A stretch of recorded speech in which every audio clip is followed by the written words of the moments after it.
बातें हो गई। चंद्रशेखर जी को हमसे जो लोग बड़े हैं वो सब जानते हैं, लेकिन मुझे उनको बताना है जो युवा है। आज अगर चंद्रशेखर सिंह जी होते तो उनकी आत्मा रो रही होती, क्योंकि उनको युवा तुर्क कहा गया, जो समता मूलक समाज के लिए, समतावाद के लिए अपने पूरे दिन, पूरी जवानी, पूरा कार्यकाल न्यौछावर कर दिया।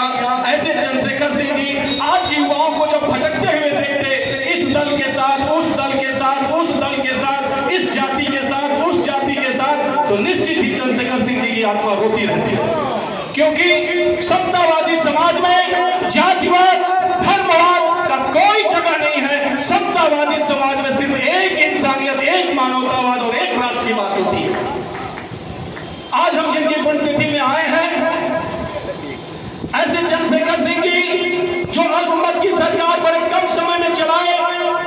जब विश्व बैंक, IMF ने भारत को कर्जा देने से मना कर दिया, विश्व के हर देशों ने कर्जा देने से मना कर दिया, वो आर्थिक संकट का घना बादल जब भारत में मंडरा रहा था, ऐसी परिस्थिति में जब चंद्रशेखर सिंह जी अपने सदन से बजट पास नहीं कर सकते थे, ऐसी परिस्थिति में चंद्रशेखर सिंह जी ने एक बड़ा मजबूत निर्णय लिया। देश का सोना जो हम विश्व बैंक को देते हैं, जिसके बदले विश्व बैंक हमें ये वादा करता है कि मैं धारक को 100 रुपया, मैं धारक को 1000 रुपया नोट देने का वादा करता हूं। जब आप नोटों को पढ़ेंगे, उस पर एक लाइन लिखा रहता है कि मैं धारक को 100 रुपया, 1000 की नोट है तो 1000 रुपया जैसी नोट है उस पर लिखा होता है कि मैं धारक को इतना रुपया देने का वचन देता हूं। चंद्रशेखर सिंह ने इस देश को उस आर्थिक संकट से उबारने का काम किया।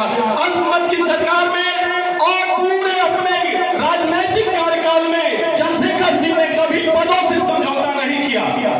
चंद्रशेखर सिंह जी का नाम पद और सत्ता के लिए नहीं, संघर्षों के लिए जाना जाता है, और आजीवन जब तक भारत रहेगा तब तक चंद्रशेखर सिंह जी को संघर्षों के लिए याद किया जाएगा।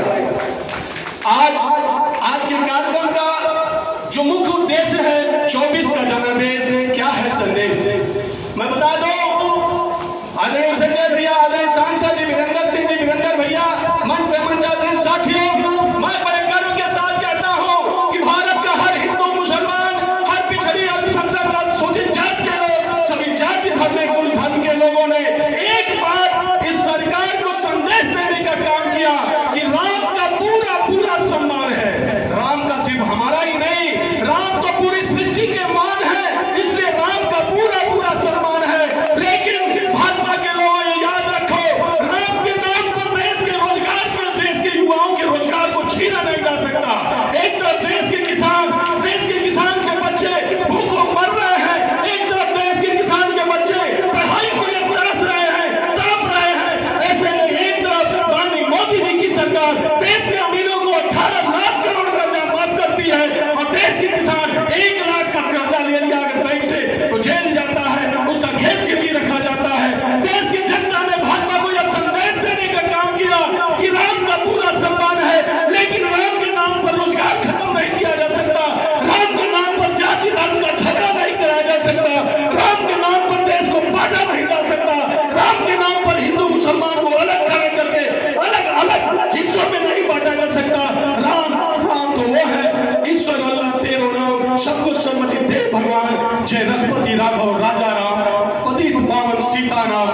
ये राम है जो सबके राम है, जन जन के राम है, पूरे देश के राम है, हर जाति के राम है, हर धर्म के राम है, सबके राम है, पूरे भारत के राम है। लेकिन राम के नाम पर देश के साथ खिलवाड़ बर्दाश्त नहीं किया जाएगा, राम के नाम पर लोकतंत्र के साथ खिलवाड़